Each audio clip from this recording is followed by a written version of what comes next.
जो उसका थीम है वो है कि भारत राष्ट्र युवा धन से हरा भरा हुआ है। और करीबन आज से 250 ईयर्स पूर्व ये नीलकंठ पंडित स्वामीनारायण भगवान ने ऐसा किया था कि भाई भारत युवा धन से हरा भरा रहेगा, इसलिए हमने वो उसका जो स्टैचू भी रखा है। और उसमें ये रंग का 20 प्रकार का रंग यूज़ किया है हम लोगों ने, 20 प्रकार का। और उसमें 760 किलो रंग का यूज़ किया गया है। और जो उसमें आप पगली देखते हो वो भारत देश का प्रगति के पंथ है, वो पापा पगली मान रहे हैं, वो हमें इसलिए उसका जो रखा है। और स्नेह संप अने सहकार सदैव आपस में बढ़ता रहे, वो उम्दा हमारा हेतु से ये रंगोली का हमने रंग लगाया है।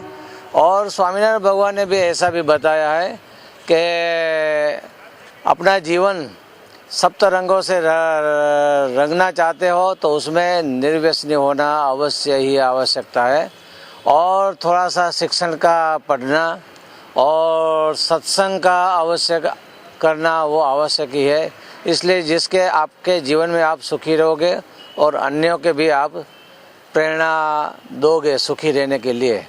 बस सवाल तो अच्छा किया आपने।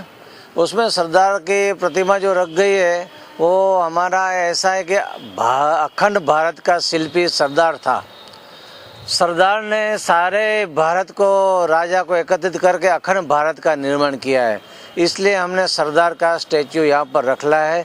क्योंकि जो दिखते हैं वो सभी उसमें से प्रेरणा लेते हैं और सभी के जीवन में ऐसा ही होगा कि भारत हमारा अखंड राष्ट्र रहे, वही हमारा हेतु है। तो पाटीदार को और अन्य ज्ञाति को सब हम ऐसे ही कहते हैं कि भाई एक बन के रहो, ज्ञाति जाति का भेद का मिटा दो और भारतवासी होकर रहो, वो हमारा सिद्धांत है। और हमारा स्वामीनारायण गादी का आचार्य पुरुषोत्तम प्रियदास जी महाराज वही बोलते हैं, वही प्रचार करते हैं, भाई एक बन के रहो, भारतवासी रहो, उसमें सभी का भला है। और भारत देश की प्रगति की भी उसमें सभी के नाते जाति को त्याग कर दो, वही हमारा कर्तव्य ही है।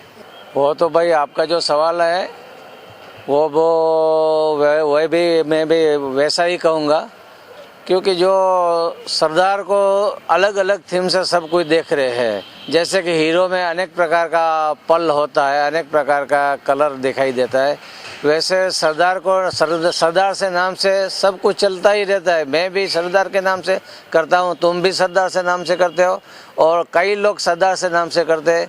उसमें तो जैसा जिसका दिमाग चलता है वैसा वो काम कर रहा है, उसको हम किस तरह से रोक सकेंगे भैया।